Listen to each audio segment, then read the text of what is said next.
If you go back in time, what would you do differently? Oh, it's like I paid him to ask that question, but I didn't, because my initial answer is do not spend money at the request or insistence of your investors on sales and marketing before the damn product's finished. It's really frustrating as a consumer, right? If you're a consumer and you're looking at the next best thing in photography, in word processing, in whatever, and you see the fancy print and the great ads and the videos of how the product works on Kickstarter, and then you get it and you're thinking, well, this is it, right? It doesn't live up to those expectations. And I'm not saying the sales and marketing is bad. No, you absolutely need that.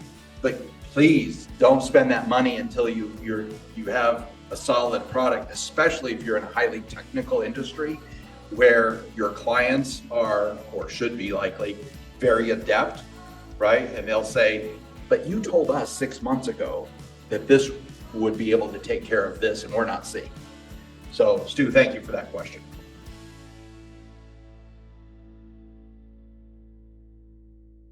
All right, here's our mission. Our mission is to lower the barrier of entry to education, resources, and connection for new and aspiring entrepreneurs all across the United States. And we do that as follows. We have a national and local mission. We're supported by the Kauffman Foundation, which is a nonprofit to benefit entrepreneurs. They create a consistent program at every instance of 1 million cups all across the country, almost 200 of them. So the organizers are trained in a particular way. They provide the back end software for us, and we try to coach the presenters so that there's a pretty much a uniform format everywhere you go. If you're traveling and you drop into Million Cups, you'll recognize the format immediately, and the questions will be familiar to you. We are the only location in New Mexico.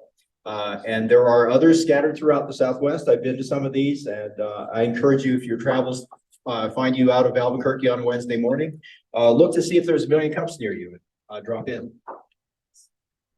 So here's the key pillars. These are presentations, not pitches. In a pitch, you have the perfect team, you have a perfect moat, your company's invulnerable, all you need is an injection of money, and in a year, you'll be ringing the opening bell on the NASDAQ. Everyone who's in startup knows it's a little bit different from that, and there should be a place where you can talk about your challenges and ask for help, and this is the place.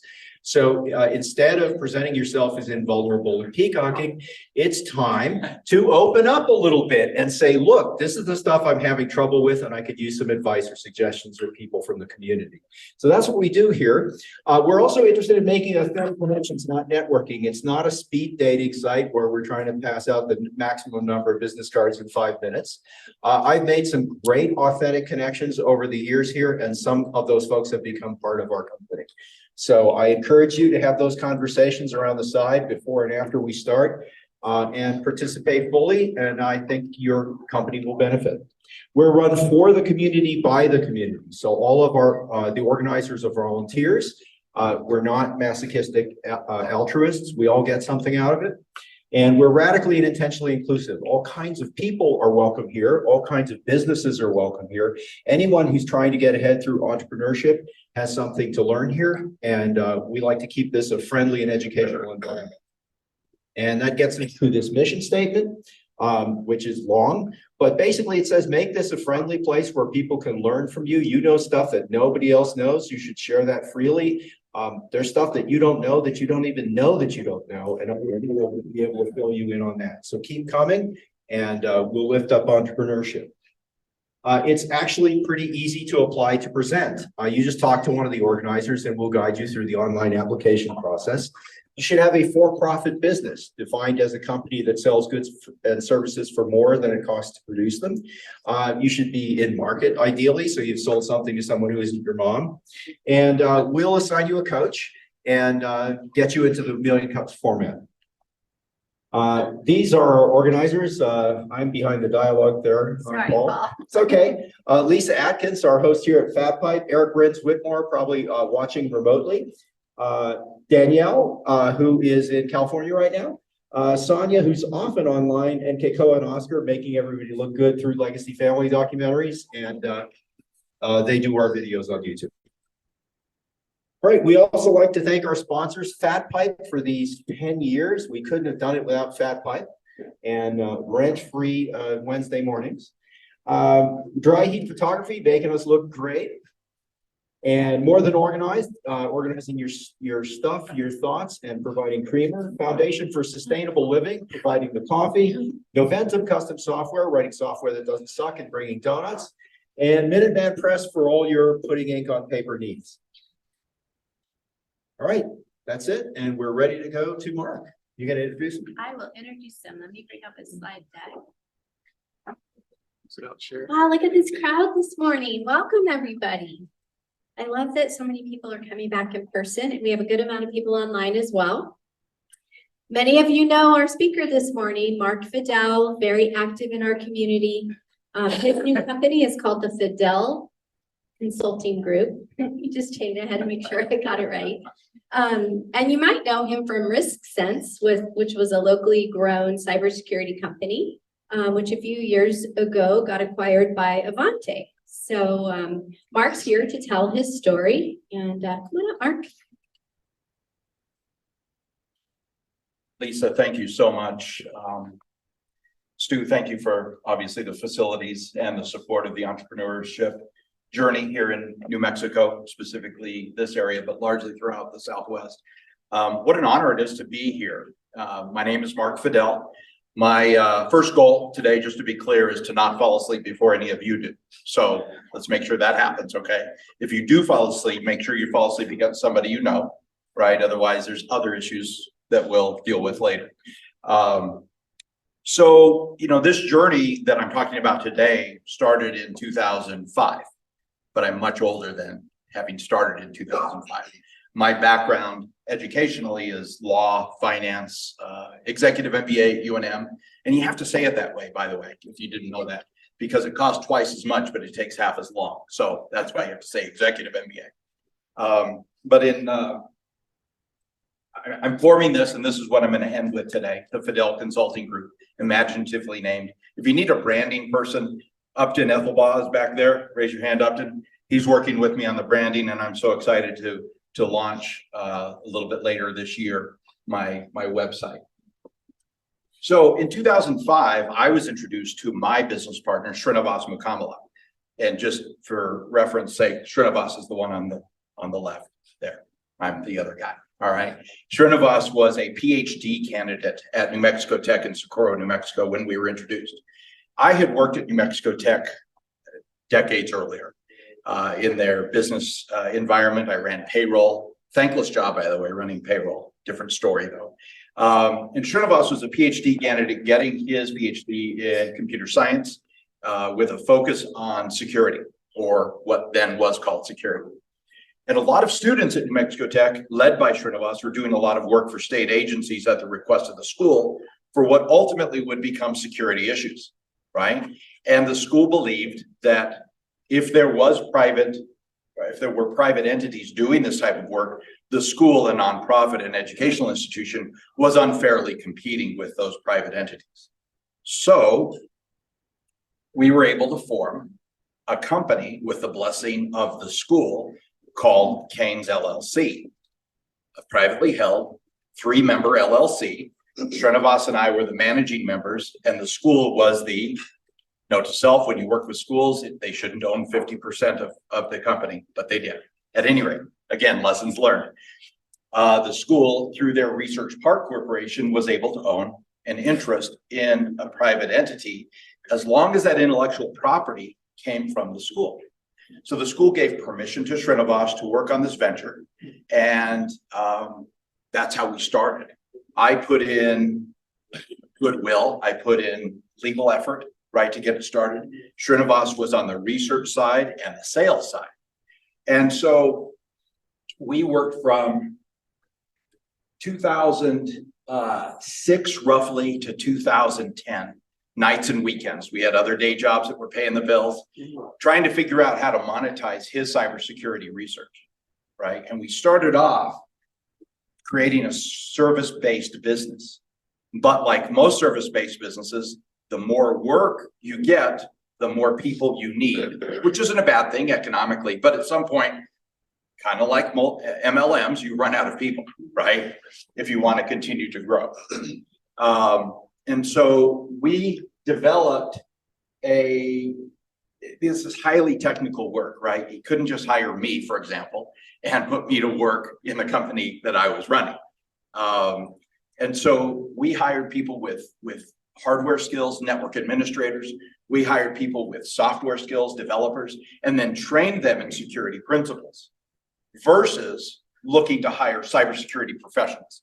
Because trust me, the dollar figure differences between the starting salaries significantly different, especially if we're competing with companies on the coasts in Dallas and Chicago, that type of thing.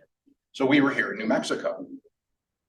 We were mildly profitable for an LLC, if you know how those are structured, right?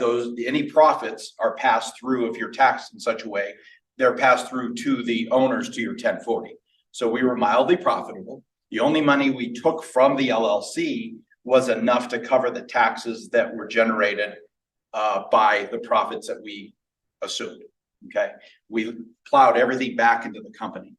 And so in 2010, we actually had our first employee, which wasn't either one of us, right? And between 2010 and 2014, we really grew. And in 14, we decided to form RiskSense Inc., a Delaware C corporation headquartered out of Albuquerque. And RiskSense Inc. acquired the LLC so that the members of the LLC are now the common shareholders of RiskSense Inc. And our venture investors, did I say venture or vulture? I said venture. Venture investors, right, were the preferred shareholders. But we knew what we were getting into, okay? And we grew more. But the mildly profitable went away because when you're accepting other people's money, you're spending into the future, right? And so the goal wasn't to be profitable, the goal was to grow. One of the problems, again, that I referenced earlier was not enough people to do the work, just pure and simple, whether we could find them or not. So what we did is, all right, let's automate. Let's automate as much of what our employees are doing so that the employees are doing what's called penetration testing, the attacking of our customers' networks. And that's what we did. Let us do that so that they can focus on the attack and we can automate everything else but the attack. And so they didn't have to worry about report writing. They didn't have to worry about data collection. They didn't have to worry about all the other things except the attack. So when you're doing a penetration test for a client, the client doesn't want you in there any longer than you have to. And so you're in there an arguably small amount of time. So for a 2-week engagement, you're looking at almost all of the time spent attacking versus some of the time report writing, et cetera. Our software platform did all of those automated tasks. That is what Ivanti purchased us for, was that software. In fact, they purposely did not acquire the service element of our business. Side note, 6 months after the acquisition, somebody at Ivanti said, remind me again why we didn't acquire the service aspect of your business. But that door was closed, right? Because it was, our business model was the services then sold the software, right? And Ivanti is now working diligently to incorporate what was our software into their much larger platform. Ivanti's about a 3,500 person firm. We were about 110 people. Ivanti's a little over $1 billion in sales. We were at exit around 11 million in sales. So much different scales, right? We had through our investments before sale, we had 2 rounds of investments, A and B and partial B.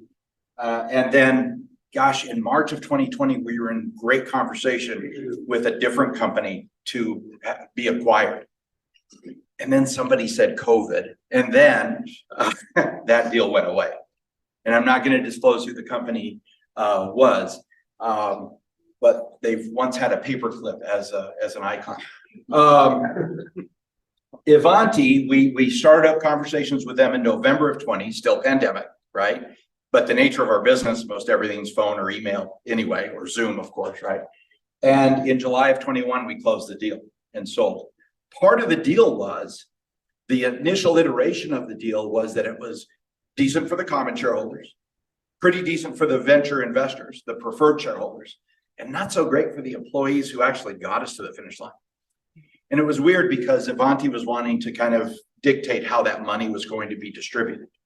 So we reached to Ivanti's private equity owners and said, listen, the end number's fine. Just stay out of our details on how we're distributing it. So the second iteration, still good for the common shareholders, not so good for the preferreds, and really good for the employees in the same pot of money. The key was keeping the employees tied to the company for 2 years so that transitions could be made well. And at July 31 of this year, any obligations, any of our employees, including me and Srinivas, had to stay with the company and not endanger our retention bonus. That went away on July 31st. All right. So on August 31st, see if I can get there. It's not advancing. Could you advance? Sorry. No, there we go. I exited Ivanti. And by the way, if you can engineer your own severance, do so. Right. Now, given where I was in the company, I was in a sales organization of Ivanti, but it came in as a co-founder status. So different access to things. And I realized my boss had some budget pressures in 2024. So I said, Brad, I can help you with some of those budget pressures in 2024 from a payroll perspective. And he said, this is like 6 weeks prior to August 31st. He said, let me work on some things. So on August 31st, he called me and he said, okay, in 5 minutes, we're on the phone with Susan from HR. I said, you going to give me any information? He said, no, I need you to be surprised. I said, well, that won't be hard. And so Susan from HR comes on the call. And he said, Mark, I know we've been discussing your role in the company and we just can't fund your position any longer. And I said, okay. And I said, a little back and forth, if you would have bought our services, et cetera, water under that bridge. And I said, Brad, when is this effective? He said, today, August 31st. I said, well, Brad, we're nothing if not efficient. And then he said, and now Susan from HR is going to talk to you about and it's not a euphemism, that was her name, Susan from HR, going to talk to you about your exit package. And so Brad left the Zoom call. Poor Susan from HR, if she could have pushed a Kleenex box towards me, she would have. Now, I wasn't overacting either, and I wasn't belligerent or anything like that. It's like, she said, but we're going to pay you through September 5th so that your benefits will remain in force through the end of September, given laws. And then we're going to pay for Cobra through the end of the year. And then we're going to give you a 12-week severance. And I said, that sounds great. And she was ready for a fight or ready for something, right? I said, wonderful. Can you send me the package? Right. And so that then led me to come into the Fidel Consulting Group.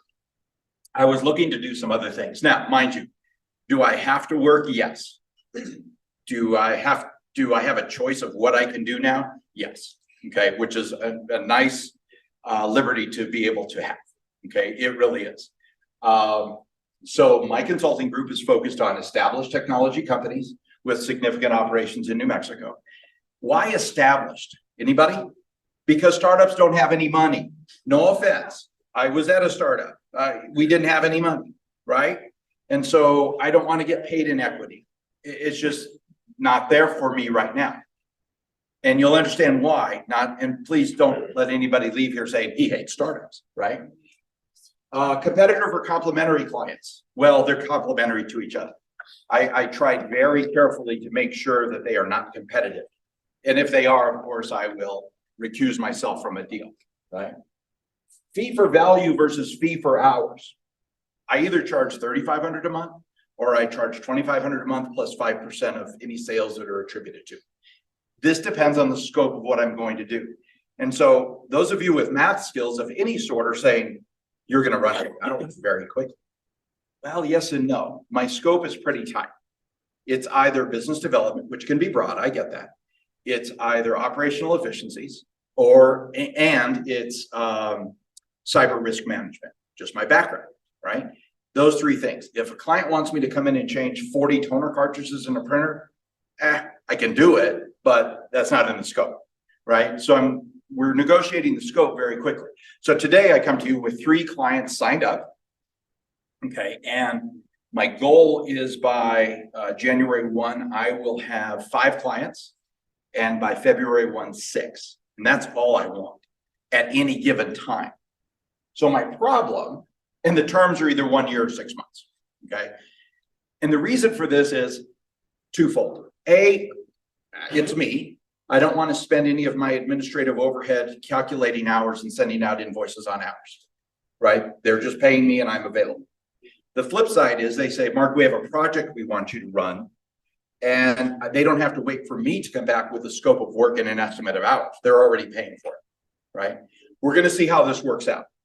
And for the first 6 months, I'm going to be tracking my time for the reason of, therefore, where can I give discounted or pro bono time to startups out in time, right? I need to please place your oxygen mask on yourself first before you attempt to help others, right? I need to make sure this works for me and my family first before I can attempt to help some startups with some information. I've gained a heck of a lot of experience, and I still have a lot to learn, as I think a lot of us do in this room, right? And that's probably why we're here.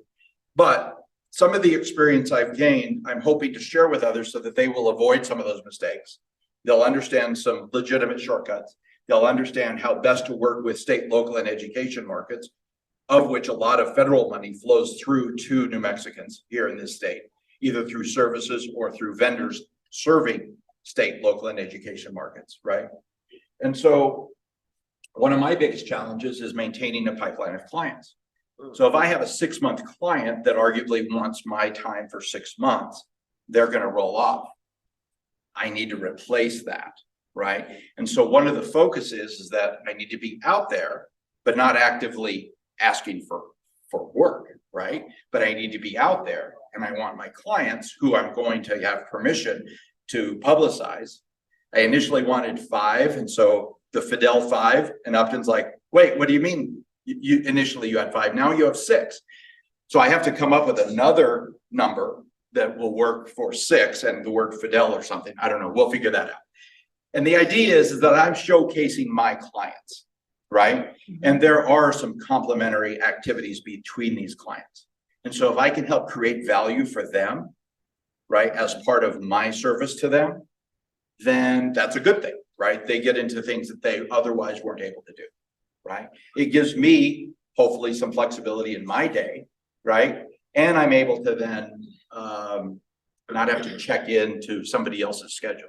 Now, the reality is that I am dependent on the other schedules as they are dependent on mine if we're working together. We get that.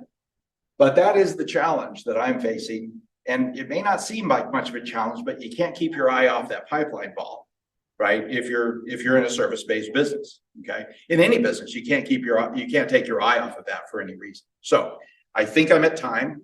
Thank you for not bringing the shepherd's crook out. I appreciate that. And I believe now is the time for questions. That's right. All right, great. Thank you.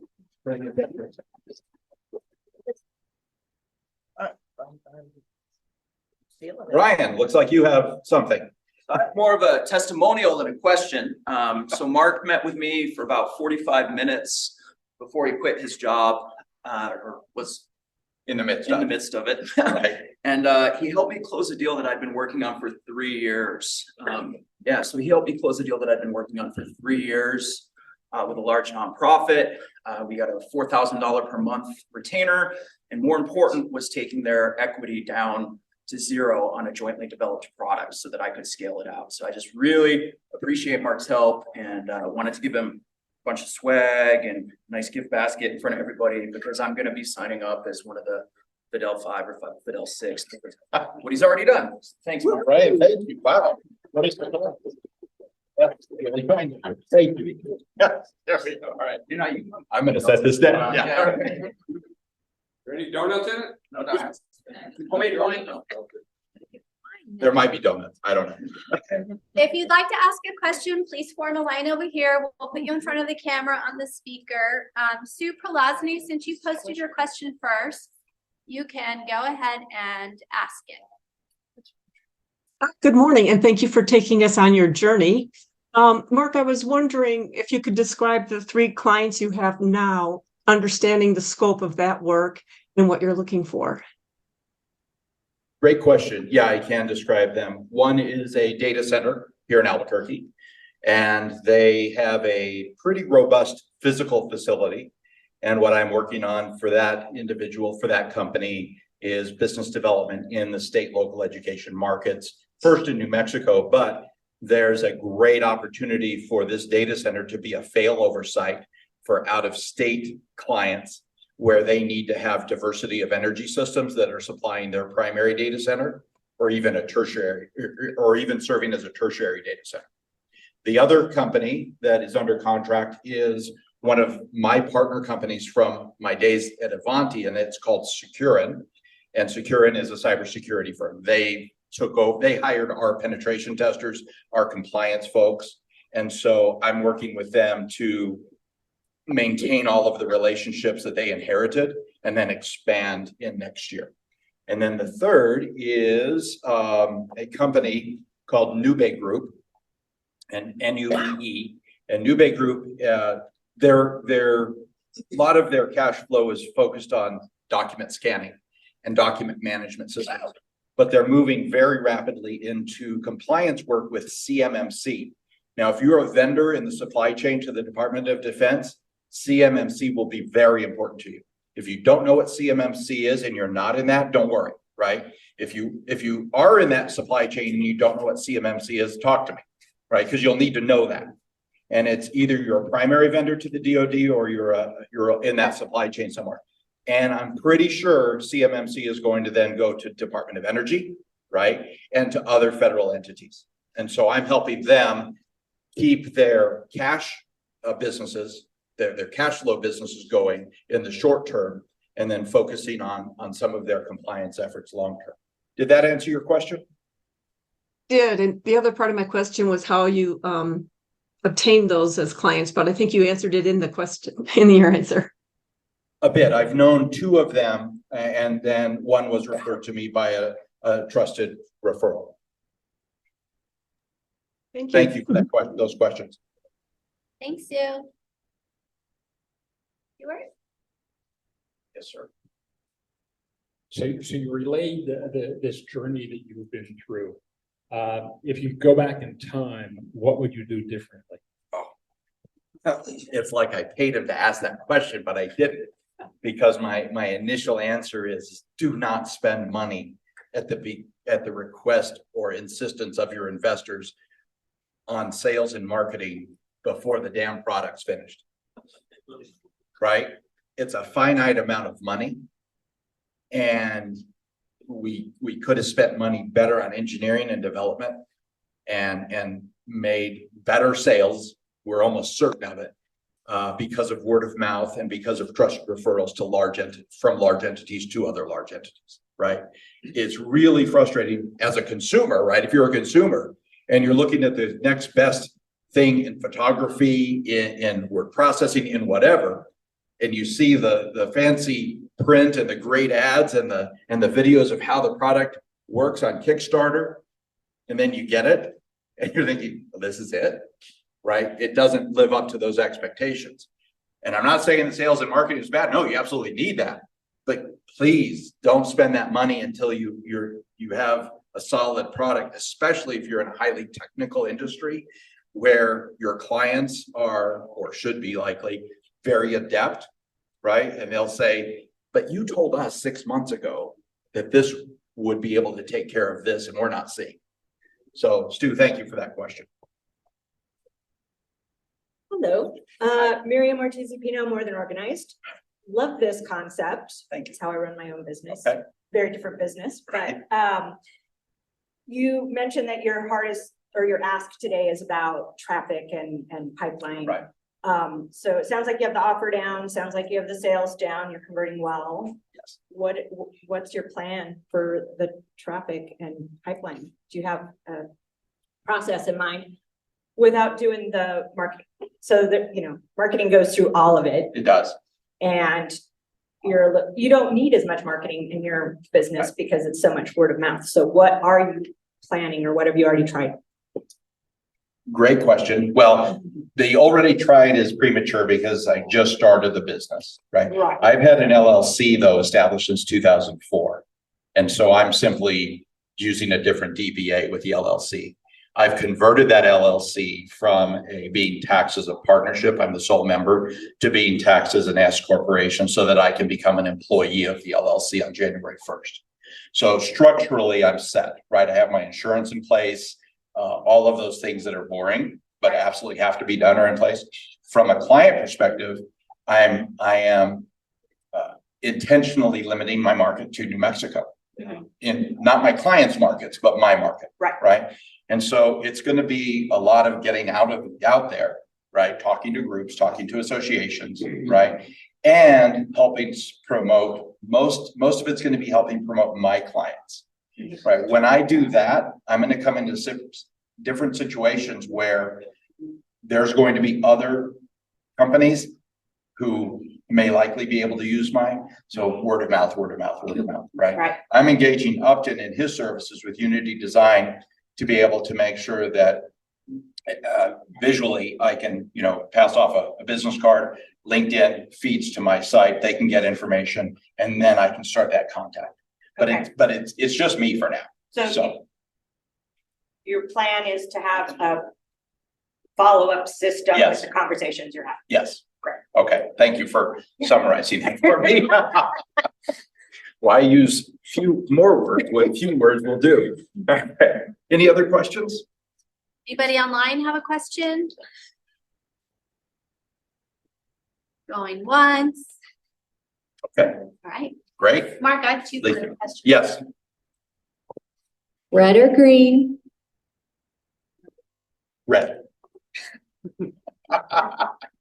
And what's the one thing that this community can do for you today? If you know of somebody in a situation that I've described, talk to me afterwards. That would be great. If you just want to visit about situations that you're in and I might be able to help out with, talk to me anyway. I have, I don't charge for every minute, right?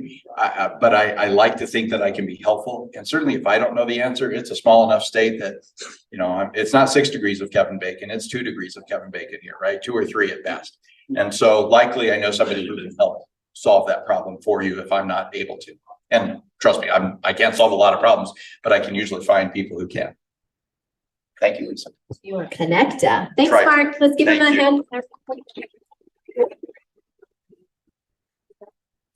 hand. I hope you'll stick around and talk to the audience after, because there's usually some good I have to see if there's donuts in. stuff happening. So I saw Lindsay posted an event, drop-in mentoring this Friday from 1 to 2:30 with Activate NM.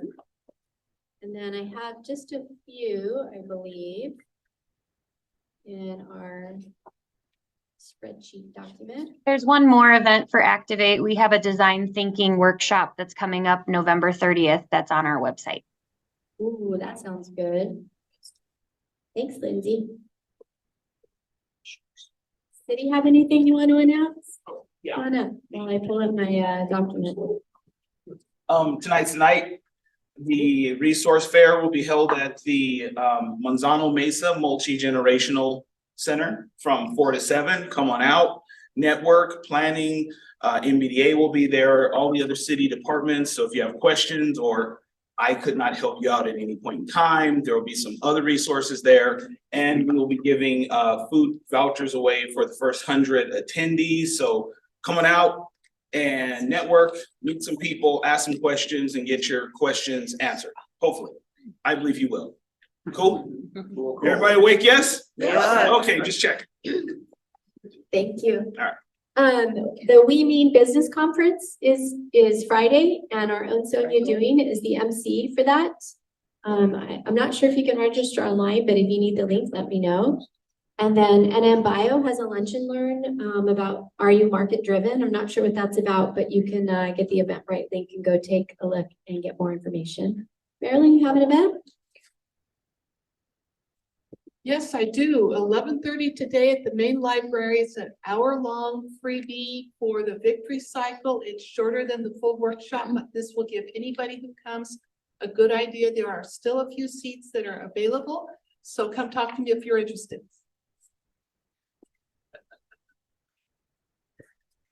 I'm Dr. Norm with drnormsconnections.com. I am in the dementia defense business.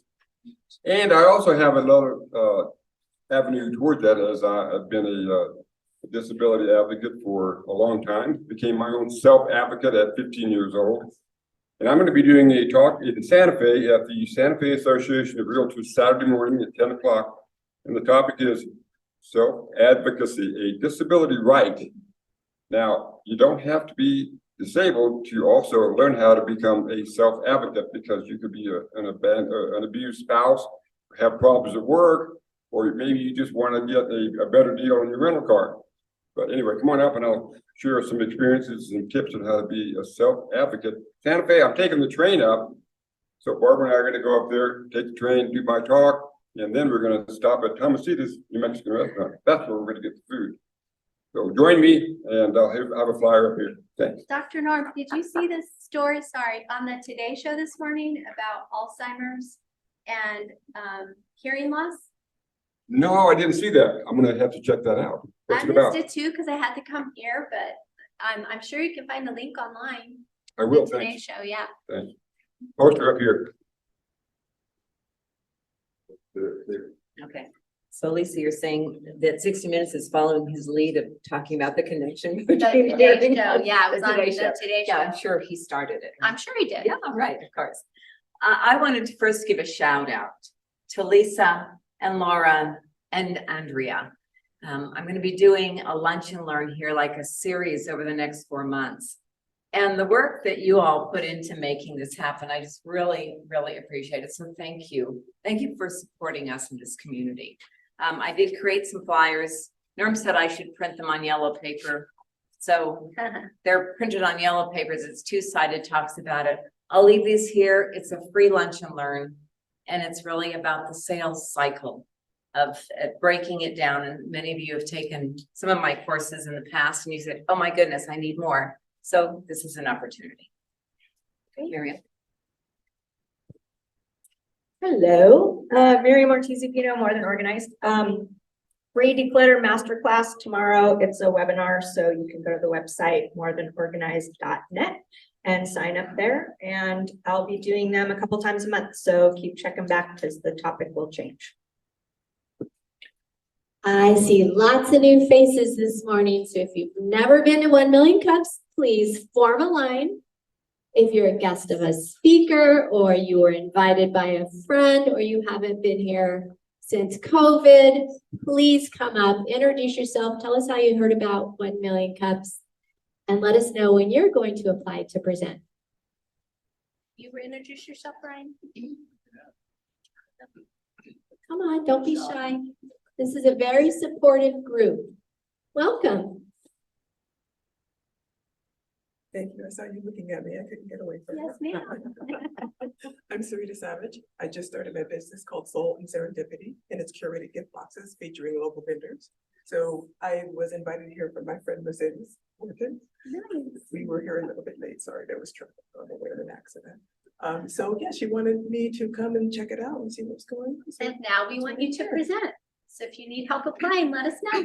I will. She already has basically told me Yay. that I will be doing this by the beginning of next year. Okay, fantastic. I'll pass them.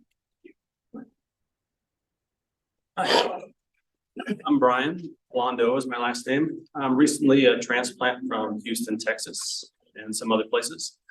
I'm lucky enough to have been here twice. So I saw the Sensibu presentation about a month ago, and I ran into quite a few people who had ongoing conversations a lot in a short time. So I really like that connection. And what I'm interested in is business buying. My background is very technical. I'm a marine engineer.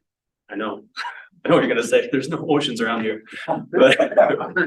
but I have cousins in town, and I've gotten involved in the business buying group that's kind of based out of Austin, Texas, and I'm actively reviewing deals and looking into businesses to purchase. I have a lot to learn, and I'm really looking forward to meeting new people and learning. I heard you became a member of the best co-working space in town. I was told that it was run by the best co-working manager in the state. I thought it was the country, but it's in the state. Thanks, Brian. Well, thanks. Thanks. My name's Jason Yarrington. I actually just relocated to Albuquerque in July from Salem, Massachusetts. Moved myself, my family, thank you. Yeah, welcome. Home Halloween. Moved my family here, or my wife moved my family here for her to take a new job at the University of New Mexico Hospital. I'm a co-owner of a software development firm located in Salem, Massachusetts. We have 12 employees. We've been in business for 10 years. And so now I'm the one like fully remote worker trying to run a company from, a couple thousand miles away. And found this on Meetup and just started my journey of trying to connect with other business owners and other meetups in the local community. You're in the right place. Do you Great. guys have a product or? No, we do a lot of like sales enablement, 3D design of product demos and so forth that go into the sales process. Very good. Yeah. Thanks. Well, we'd like you to present too. Sure. Good morning, I'm Lauren Forbes. I moved to New Mexico from Connecticut, so neighbors with Massachusetts there a couple of years ago. Beautiful dream house in the mountains, East Mountains, on Cedar Crest. And my neighbor's wells are going dry. And we get about 20 inches of rain there. Here in Albuquerque, we get about 8 inches of rain. My friend in Taos gets about 9 inches of rain a year. And our aquifers are going dry. So I'm completing my certificate from MIT, Professional Certificate in Sustainability. Was pleased to see the sustainability sponsor here today. And just took the leap, finished my corporate job on Friday, and am starting a rainwater and gray water design and consulting business. I have 2 consulting clients so far, the Next Generation Water Summit in Santa Fe and the Santa Fe Commercial Waterwise Program. So I'm going to be getting certified from the Rainwater Design Center to design and install systems. If anyone knows general contractors who would like to install these systems, let me know. And that's what you could do to help. Thank you. Yay, fantastic. All right, we have a few more minutes. Does anyone want to give a shout out? You have one, Paul? I do. We haven't done shout outs in a while, so I'm going to give a shout out to someone who's not here because he'd probably die of embarrassment if he was here. So I have to start with an admission that I had a kind of block, and you can think of putting together an application for investors to look at, like making Thanksgiving dinner. There's a lot of things going on, and you need 2 ovens, and you made things 2 days in advance. But what if you left out something really important because you just couldn't deal with it? And for me, that was financial modeling. And people that I talked to about it tried all different approaches. They tried shame. They said, you're a scientist. Should be straightforward to you. And it just didn't work because it just seemed like you were making things up. And I talked to lots of people and they would shake their heads that I was kind of hopeless on this until I talked to Graham Jarabek, and you may know him because he's been coming to Million Cups regularly. He's the only person that I've been able to talk to that both understood how those things work and could communicate to me why I was doing it and what I ought to start with. So last week, we finally had a breakthrough because he's been very patient with a lousy student, and now it's working. So I want to give a shout out to Graham Jarabek. And if any of you are struggling with something you're completely stuck on, if you're a guy, I know it's really hard to ask for help, but just keep asking, and sooner or later, you're going to find somebody who's willing to help you. So that's the spirit of 1 Million Cups. That's my shout out for Graham Jarabek. Well, before I'll let you take us out, but Fat Pipe has a fun announcement. Fat Pipe Taos, we were worried we were going to have to close down that location, but we found a new partner, and we are partnering with the town of Taos and SBDC in Taos and the chamber in Taos, and we're going to set up a one-stop business shop in a building owned by the Taos town. So we're really excited to be moving and being able to stay open. We love Taos. We love being able to support the community there. And now we feel like we have the right partners to make that happen. So join us in Taos on December 1st. Anybody else have a shout out? It's really easy. I mean, like your mom told you, you ought to be grateful every once in a while. We're coming up on Thanksgiving. Get limbered up, right? And anybody here thankful for, anybody that's helped them out along the way? Now you did it all yourselves. Okay, what an independent bunch. Okay, so Anybody have an ask? Looking for a job? Any of that kind of stuff? No? Quiet bunch. All right, so we're getting ready for Thanksgiving. And I don't know, I'm looking at the news and I'm looking forward to next year because we're going back to the moon apparently. And I've seen pictures of the crew and I'm really looking forward to it. I'm old enough to remember the last time we did it. So talk about a big problem in project management and the kind of things this country's really good at. So I'm really looking forward to that. I hope we can all learn something from how it's done. Thanks, see you next week.